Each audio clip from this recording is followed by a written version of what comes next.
Hi అండి, అందరికీ నమస్తే. నేను మీ సునీల్ మద్దాల. ఏంటంటే జగన్ గారు చేసే పనులు మామూలు పనులు కదండి. ఎలా అంటే అసలు ఊహలకు అంతు దొరకవు అనమాట. ఏం చేస్తారండి కనుక ఏంటి జగన్ గారు జరిపినటువంటి కులగణలో ఇంత కుట్ర దాగుందని ఎవరికైతే తెలియదండి. నిజంగా ఆ కుట్ర కోణం ఏంటనేది ఒక్కసారి చూద్దాం. ఒకసారి ఏంటంటే ప్రముఖ పత్రికలు వచ్చినటువంటి ఈ వార్త అసలు నిజం ఎంత, దీంట్లో ఉన్న వాస్తవం ఎంత, అబద్ధం ఎంత, అసలు నిజంగా కుట్ర కోణం దాగుందా, అసలు ఎందుకని కులగణన ఇప్పుడు మొదలుపెట్టారు ఇంకా ఎండ్ చేయలేదు అనే విషయాలు మనం తెలుసుకునే ముందు ప్లీజ్ మర్చిపోద్దు లైక్ చేయండి. లైక్ చేస్తే ఈ ఇన్ఫర్మేషన్ చాలా మందికి షేర్ అవుతుంది, చాలా మందికి వెళ్తుంది. ఈ జెన్యూన్ ఇన్ఫర్మేషన్ చాలా మంది తెలుసుకోవాల్సిన ఆస్కారం ఉంది. కాబట్టి మీరు 100% లైక్ చేయండి, మర్చిపోద్దు సబ్స్క్రైబ్ చేయండి, అలాగే షేర్ చేయండి. వీడియోలోకి వెళ్ళిపోతాం. ఏంటంటే కానీ ఎన్నికల ఏదైతే ఈ కులగణన జరిగిందో, కులగణన అంటే కనుక కులాల వారీగా ఎంతమంది ఏ నియోజకవర్గంలో ఎంతమంది ఉన్నారో, ఏ కులంకి సంబంధించిన వాళ్ళు ఎంతమంది ఉన్నారో, ఇలా కొన్ని లెక్కలైతే కనుక చేయాలండి. దానికి ఒక సర్వే ఒక ఫామ్ అంటూ ఉంటుంది. దానికి అభ్యర్థికి ఏమేమి ఉన్నాయి ఏమేమి లేవు, అసలు కులగణనలో ఎవరు ఎలా ఉన్నారు ఏంటంటే కొన్ని లెక్కలు ఉంటాయన్నమాట. ఇది కులగణన ఎప్పుడో చేయాల్సిన కులగణన జనవరిలో ప్రారంభించారు. అప్పటికి చాలా మందికి ప్రత్యర్థి పార్టీలు కానీ చాలా మందికి ఎవరికి తెలియదు. ఏంటబ్బా కులగణన ఇప్పుడు చేస్తున్నారేంటి, జనవరిలో ప్రారంభించారేంటి అని ఎవరో ఆలోచించరా. కాకపోతే దాని వెనకాల చాలా పెద్ద మ్యాప్ వేశారు జగన్ గారు. ఏంటంటే కనుక కులగణన చేస్తే కనుక జనవరిలో కులగణన ప్రారంభిస్తే కనుక ఎలాగో మార్చిలో కానీ ఏప్రిల్లో కానీ ఎన్నికలు వస్తాయి. కాబట్టి ఈ కులగణనలో భాగంగా ఏ నియోజకవర్గంలో ఏ కులపు ఓటర్లు ఎక్కువ ఉన్నారు అర్థమైందండి. ఏ నియోజకవర్గంలో ఏ కులకు సంబంధించిన ఓటర్లు ఎక్కువ ఉన్నారు, ఏ కులానికి సంబంధించిన ఓటర్లు తక్కువ ఉన్నారని తెలుసుకోవడం చాలా ఈజీ అవుద్ది. చాలా క్లియర్ కట్ ప్రాసెస్ అనమాట. కాబట్టి అది తెలియడం ద్వారా ఏంటంటే కనుక తెలిస్తే ఏమంటారా బాబు, ఏ కులంలో ఎక్కువ ఉంటే ఏమైంది, ఏ కులం వాళ్ళు తక్కువ ఉంటే ఏమైంది, ఏ నియోజకవర్గంలో ఏ కులం వాళ్ళు ఉంటే ఏమైందిరా బాబు అని అనుకోవచ్చు మీలో చాలా మంది. అక్కడే ఉందంట అసలు మతలబంధనం. ఏంటంటే ఏ నియోజకవర్గంలో ఏ కులపు ఓటర్లు ఎక్కువ ఉంటే కనుక ఆ కులానికి సంబంధించినటువంటి క్యాండిడేట్ని అక్కడి నుంచి ఎంపిక చేయడం చాలా ఈజీ అవుతుంది. కసరత్తు మొత్తం చాలా సింపుల్గా అయిపోతుంది. అర్థమైంది కదండి. ఇప్పుడు అది దీని వెనుకున్న మాస్టర్ ప్లాన్ అని అయితే కనుక 100% తెలుసుకోవచ్చు. అంటే జనవరిలో ప్రారంభించిన కులగణన వల్ల ఆల్రెడీ జనవరి ఫిబ్రవరిలో యాక్చువల్గా అయితే కనుక 10 days 5 days, తెలంగాణలో అయితే కనుక సింగిల్ డే అట్ టైంలో కులగణన కంప్లీట్ చేసిన దాఖలాలు ఉన్నాయి, రికార్డు ఉంది. కాకపోతే ఇక్కడ మన ఆంధ్రప్రదేశ్లో ఏం జరిగిందంటే కనుక ఈ కులగణనలో భాగంగా ఆల్రెడీ కులగణన కంప్లీట్ అయిపోయినా సరే ఇంకా ప్రభుత్వానికి అప్పచెప్పకపోవడం, కులగణన ఇంకా కంప్లీట్ కాలేదు, ఇంకో 10% మిగిలిందని ఆపడం గల అంతరార్థం ఏంటంటే కనుక ఇదే నేను చెప్తాను కదా. కులగణనలో భాగంగా ఆల్రెడీ వాళ్ళకు ఒక రిపోర్ట్ అంటూ వెళ్ళింది వైసీపీకి. ఏంటో రిపోర్ట్ అంటే పలానా నియోజకవర్గం, ఫర్ ఎగ్జాంపుల్ పిఠాపురం నియోజకవర్గం ఉంది అని అనుకుందాం. పిఠాపురం నియోజకవర్గంలో ఎంతమంది ఓటర్లు ఉన్నారు ఏ కులానికి సంబంధించి అంటే కనుక కాపులు 95,000 మంది కాపులు ఉన్నారు అనేది కనుక చెప్పొచ్చు. ఈ లెక్కలో ఇప్పుడు కాదు, గతంలో గతంలో లెక్కలు. ఇప్పుడు ప్రజెంట్ ఇంకా ఎక్కువ ఉండొచ్చు లేదా తక్కువ పెరగచ్చు, ఇంకా ఉండిపోయింది. కాబట్టి ఎలాంటి స్టాటిస్టిక్స్ ఏవైతే ఉన్నాయో కులానికి సంబంధించిన లెక్కలు, ఈ లెక్కల వల్ల ఈ కులగణన వల్ల ఒక అభ్యర్థులను నిలబెట్టడానికి అంటే తమ అభ్యర్థుల్ని ఏ ప్రాంతాల్లో ఏ కులంకి సంబంధించిన వాళ్ళు ఎక్కువ ఉన్నారో ఆ కులానికి సంబంధించిన అభ్యర్థులు నిలబెట్టడం చాలా ఈజీ అవుతుంది. అలాగే దాన్ని బేరీజ్ చేసుకునే ఆ కులగణన ఏదైతే రిపోర్ట్ ఉందో ఆ రిపోర్ట్ని వైసీపీ చేతికి అందడం వల్ల వాళ్ళు దాని ద్వారానే అభ్యర్థులు ఎంపిక అనేది చేశారు. అంత ఈజీగా చేసేశారు, అంత సునాయాసంగా చేశారు, అంత ఫాస్ట్గా చేయగలిగారు అనైతే ఒక వాదన వినిపిస్తుందండి. ఆ వాదనలో అసలు పసందా లేదనేది మనం చెప్తున్నాం. ఇప్పుడు ఏంటనగా వాస్తవం కూడా అదే జరుగుతుంది మన అభిప్రాయం. ఎలా అంటే ఆటోమేటిక్గా పలా నియోజకవర్గంలో ఏ కులపు ఓటర్లు ఎక్కువ ఉన్నారంటే ఆ కులపు అభ్యర్థిని తీసుకుని అక్కడ నుంచో పెట్టడమే పెద్ద కష్టం ఉంది దీంట్లో. కాబట్టి ఆ రిపోర్ట్ మన దగ్గర ఉంది కదా.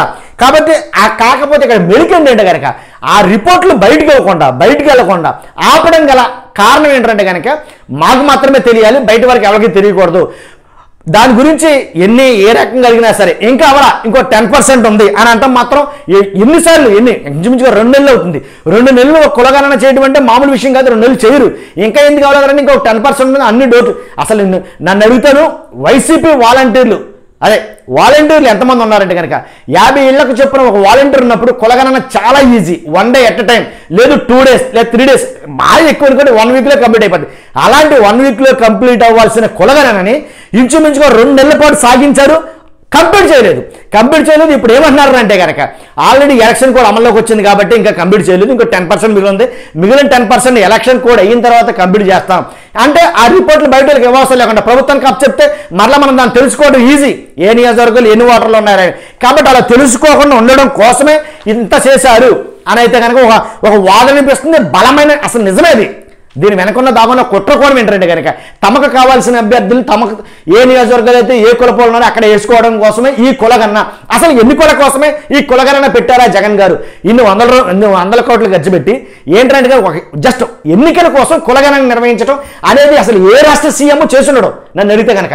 ఫస్ట్ టైం ఆంధ్రప్రదేశ్ సీఎం గారు కులగణన ఎన్నికల కోసం కులాన్ని కూడా వాడుకోవడం. మామూలు స్కెచ్ కాదు, కులగణన కూడా ఎన్నికల కోసం వాడుకోవాలని స్కెచ్, ఆ ప్లాన్ ఏదైతే ఉందో నిజంగా అల్టిమేట్ నన్ను అడిగితే కనుక మంచో చెడో తర్వాత విషయం కదా. ఇంకా అసలు ఎవరికి తట్టదేమో నా భూతో నా భవిష్యత్ అన్నట్టు. కాబట్టి ఇలాంటి కులగణని ఏంటి ఇలా ఎన్నికల కోసం వాడారన్న వాదన రాకుండా ఉండాలంటే మాకేం తెలుసాయా, మాకు ఏం తెలియదు, ఇంకా కంప్లీట్ కాలేదు, మాకు రిపోర్ట్ ఎలా వస్తుంది, మాకు అసలు తెలియదు అనేది అనొచ్చు. ఎందుకని కంప్లీట్ అవ్వలేదు, ఇంకా 10% మిగిలి ఉంది కాబట్టి ఇంకా రిపోర్ట్ ఇవ్వాలా, కాబట్టి మాకు తెలియదు అని అనొచ్చు. కాబట్టి అందుకోసమే ఆ 10% కోసం ఇంకా దాన్ని ఆపేరు, కులగణాన్ని కంప్లీట్ చేయకుండా అనేది కనుక చేస్తున్నారు. ఇంకా దాని గురించి కొంచెం ఉంటుంది. ఒక్క నిమిషం.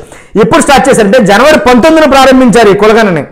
ఏంటి కులాలను లెక్కిస్తామని చెప్పి ప్రజల ఆస్తులు, విద్యార్హతలు తదితర 20 అంశాలతో కూడినటువంటి కుటుంబ సమస్త సమాచారాన్ని సేకరించారు.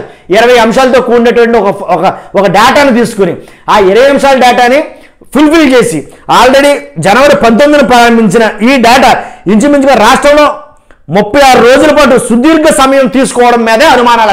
అసలు 36 రోజులు కులగణన అనేది అసంభవం. 36 రోజులు కులగణన మీద సర్వే చేస్తున్నామని చెప్పేసి డేటా తీసుకున్న వాలంటీర్లు అంతా ఫుల్ఫిల్ అయిపోయిన తర్వాత అవ్వలేదు అని చెప్పి బూచి చూపించి ఏంటి అది ఆల్రెడీ ప్రభుత్వానికి వైసీపీ గవర్నమెంట్కి పాస్ చేయడం, దాని ద్వారా వాళ్ళ ఎలక్షన్ కావాల్సినటువంటి ఎన్నికలకు సంబంధించినటువంటి కులాలకు సంబంధించిన మొత్తం ప్రాతిపదికత ఏదైతే ఉందో, కులాలకు సంబంధించిన అభ్యర్థుల ఎంపికలు కులాలకు సంబంధించిన అభ్యర్థుల ఎంపిక కసరత్తు ఏదైతే ఉందో అంతా సమం చేశారు. దాన్ని బాగా వాడుకున్నారు, దాన్ని యూటిలైజ్ చేసుకున్నారని చాలామంది మాట్లాడుతున్నారు. మన అభిప్రాయం కూడా అదే. కాబట్టి ఆ అనుమానాలే నిజం. ఎందుకంటే ప్రతి 2000 కుటుంబాలకు ఒకరు చొప్పున వాలంటీర్లు ఉన్నారు ఇంచుమించుగా. ప్రభుత్వం అడిగిన వివరాలు సేకరించడం వారికి అంత కష్టమేం కాదు అసలు. ఏంటి వైకాపా ప్రభుత్వం మొదట కులగణన పూర్తికి ఇచ్చిన గడువు వారం రోజులే, ఫస్ట్ అడిగింది వారం రోజులే. కానీ ప్రభుత్వం జనవరి 19 నుంచి ఫిబ్రవరి 26 వరకు కొనసాగించింది. ఇంకా 10% ఉంది, ఇంకా పూర్తి కావాలని చెప్పేసి ఆ కులగణన మీద కొంచెం ఏంటంటే తప్పించుకునే మాటలైతే మాట్లాడుతుంది అనమాట. కాబట్టి ఎందుకంటే కనుక సొంత వారికి సీటు కల్పించుకోవడం అవసరం, సొంత కులాల కోసం సీటు కల్పించుకోవాల్సి వస్తుందనే ఉద్దేశంతో. అలాగే ఒక్కసారి చూద్దాం. ఎందుకంటే ఆ కులగణన ప్రకారం అత్యధిక జనాభా ఉన్న నియోజకవర్గం భీమిలి. ప్రభుత్వం చేపట్టిన సర్వే ప్రకారం 22 లక్షల మందితో రాష్ట్రంలో అత్యధిక జనాభా ఉన్న జిల్లాగా కర్నూలు నిలిచింది. అధిక జనాభా కలిగిన అర్బన్ లోకల్గా బాడీ విశాఖపట్నంగా అంటే 16 లక్షలు. నియోజకవర్గం పరంగా భీమిలి మాత్రం అత్యధిక బాగా పెద్దదనమాట. అన్ని నియోజకవర్గాల్లో కల్లా పెద్ద నియోజకవర్గం ఏదంటే భీమిలి. ఇంచుమించు 3,82,000 మంది జనాభా ఉండగా ఉన్నారు అక్కడ. అదండి ఇలాంటివన్నీ తెలుస్తాయని చెప్పేసి, ఏ నియోజకవర్గాలు ఎక్కువ ఉంటాయని తెలుస్తుందని చెప్పేసి కులగణని ఆపేరు, వాళ్ళు వాడుకున్నారు. ఇదండి ఉన్న వాస్తవం, నిజం. ఎవరు కాదన్నా ఎవరన్నా, ఎవరికి నచ్చినా నచ్చకపోయినా, ఎవరు ఇష్టపడకపోయినా జరిగింది అది. కాకపోతే సొంత వారికి సీట్లు తగ్గించాల్సి వస్తుందని వైకాపా తరపున ఎమ్మెల్యే అభ్యర్థులు కేటాయింపుతో ఎన్నడూ లేని విధంగా సామాజిక వర్గ న్యాయాన్ని పాటించినట్లు జగన్ చెప్తున్నారు. కానీ ఆ సామాజిక వర్గ న్యాయం ఎక్కడి నుంచి వచ్చిందంటే కులగణన నుంచి తీసుకున్న స్టాటసే. ఈ కులగణన నుంచి తీసుకున్నటువంటి రిపోర్ట్ ఏదైతే ఉందో ఆ రిపోర్ట్ ఆధారంగానే అభ్యర్థులను ఎంపిక చేయడం అనేది జరిగిందనేసి నేను మీకు సవినయంగా తెలియజేస్తున్నాను. అది మనం చెప్పుకున్నటువంటి ఈరోజు వీడియో. ప్లీజ్ దీంట్లో వాస్తవం ఉందని అంటే కనుక 100% కామెంట్ చేయండి, మీ అభిప్రాయం నేను తెలుసుకోవాలనుకున్నాను. అలాగే లైక్ చేయడం మర్చిపోద్దు. కొత్త వాళ్ళు ఖచ్చితంగా సబ్స్క్రైబ్ చేయండి. ఇలాంటి జెన్యూన్ వీడియోస్ మీ ముందుకు తీసుకొస్తాను. Thank you.